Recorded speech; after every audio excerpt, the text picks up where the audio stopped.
What's going on, guys? Welcome back to the channel. Today is very special because we are checking out a brand new product from AMD. Actually, a couple new products from AMD. This is their new line of APUs, Advanced Processor Units, which means that it is a CPU with a built-in graphics solution. Actually, we're using RX Vega Graphics here, which is very exciting. That means we're going to have some low-powered but pretty powerful at the same time chips that don't need a discrete GPU to run 3D applications like your favorite video games, for example. Of course, it's not going to be quite as powerful as a discrete graphics solution, but these are much more cost-effective, and we're going to take a closer look at them next week when the embargo for benchmarks actually lifts. Today, the embargo is lifting just for the unboxing, so we're going to do an unboxing because we can, not necessarily because we should. It's just an unboxing. But we'll get to talk about the SKUs that are in here, the different products, and what they're made of in just a moment here. I guess we should just sort of fire it off. We've got some multi-cam setups going on today, so we've got a top-down camera there. Let's go ahead and rip the, Velcro. Now I gotta level with you guys. I've actually already kind of unboxed this because I've already started my testing. Testing is underway for this guy. So guys, apologies in advance if you see some of the packages have already been opened. First off, we've got some nice artwork. Ryzen powers, Radeon reigns, you prevail. And it's showing us the two SKUs that are included in this package. We've got a Ryzen 5 2400G and an AMD Ryzen 3 2200G. We'll talk about the specs on those in just a moment.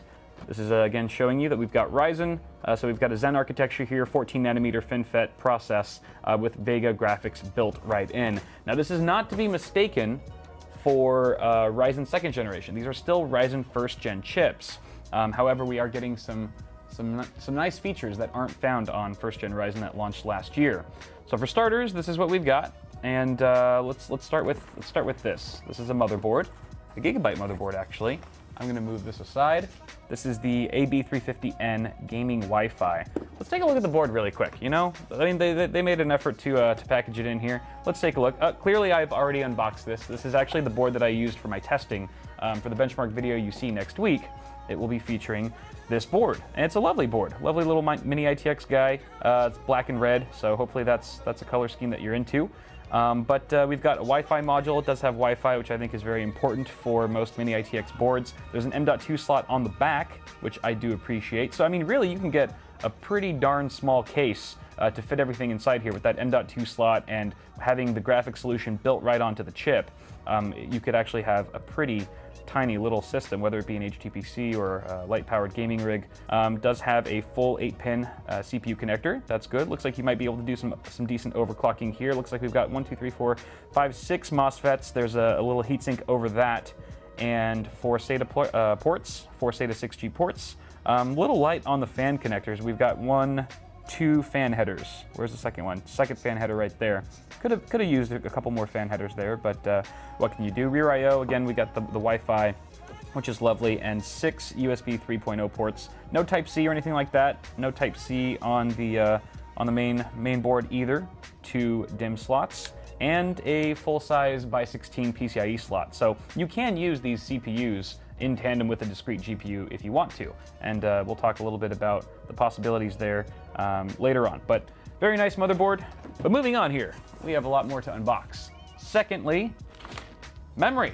The FlareX, the good old FlareX. FlareX is known for having extreme, solid, guaranteed compatibility with the AM4 platform. This is especially useful and important when the platform first launched last year, because there weren't a lot of memory kits that were validated to work at the rated speeds, but G.Skill brought it home with the FlareX. This is a 16 gigabyte kit, cast latency 14 and 34, 1.35 volts, and we are rocking the 3200 megahertz frequency.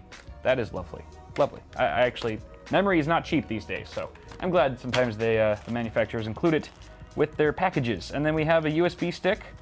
These aren't quite in high demand, but a USB 2.0 AMD branded USB stick. I'm not sure if there are drivers on it. I don't think so. I think it's probably just blank. So I don't know. I can do make a bootable disk or something like that later. And then we've got the good stuff. Our main event, the Ryzen 3 2200G and 2400G Ryzen 5. I'm gonna unbox the Ryzen 3 2200G first because I actually haven't unboxed it yet. You can see that I've already broken the seal on the 2400G. This is the one that I have tested so far. And I can't say anything else about that, but stay tuned for actual benchmark. I keep saying that. I need a razor. I will be right back. I am so unprepared for this unboxing. I don't even have a razor. What am I doing? I am a professional. It's okay. And do I even own a razor? Where did the razor go? I have a saw. Okay, we're gonna use Chris's student ID. I will make sure not to show them your picture, even though you look perfectly fine. And we're gonna open it. Oh, wow, that just sliced right through there. Thank you very much, Chris. Fun fact, you can open CPU boxes with credit cards and your student ID. Multi-tool, that's technically a multi-tool. All right, so let's open up this guy. So Ryzen 3 2200G. All right, we've got a 4-core, 4-thread part here. So no SMT. Again, this is retailing, I don't know if I mentioned this, $99 US. Very attractive price point for 4 cores and 4 threads. A base and boost clock of 3.5 and 3.7 gigahertz respectively. As far as cache goes, we have 2 megabytes of L2 cache and 4 megabytes of L3 cache. And as far as the graphics solution, the 2200G is fitted with Radeon Vega 8 graphics. And the 8 also indicates the number of GPU cores. We have 8 GPU cores on this guy. On this little guy. There he is. The IHS looks pretty much identical to first-gen Ryzen chips that are already available. Alrighty. And additionally, we've got a clock speed, a graphics frequency of 1100 megahertz. And another thing is that we have an included Wraith Stealth. I think this is the Stealth. I'll put an annotation if I'm wrong. It gets confusing, but this is the little one, the little guy, little Wraith Stealth here. He's adorable. And looks exactly the same as the existing units that ship with other select Ryzen CPUs. This is not the one with the RGB ring. It's a very important thing to point out for some of you. It does have a nice black braided cable, 4-pin PWM connector at the end, and pre-applied thermal paste. So you can choose to use that or wipe it off and use your own, up to you. But the other thing, this also brings up a good point, is that this, as well as the Ryzen 5 we're about to look at, have a 65 watt TDP. So very power efficient, and they're not going to really expel much heat, which means something like this is going to do just a fine job at cooling it. The other great thing about these APUs is that they're fully unlocked. The multiplier is fully unlocked, and you can actually overclock both the CPU and GPU portions of these units, which is fantastic. You can do that within Ryzen Master, the Ryzen Master software from AMD. I'm pretty sure you could also overclock the CPU side straight from the UEFI, like you would a traditional processor. And that's the Ryzen 3 2200G. This is going to be really great for HTPCs where gaming might not be a central focus because the graphic solution on here is not quite as powerful as the one found in the Ryzen 5 2400G, which retails for $169 US. So I'm going to go ahead and open up this guy. And I've placed the CPU back inside of the box to simulate a authentic and pure unboxing. I don't really need to check out the Wraith Spire again. And honestly, it's kind of a moot point to show the CPU here because it looks exactly the same as the one we just looked at.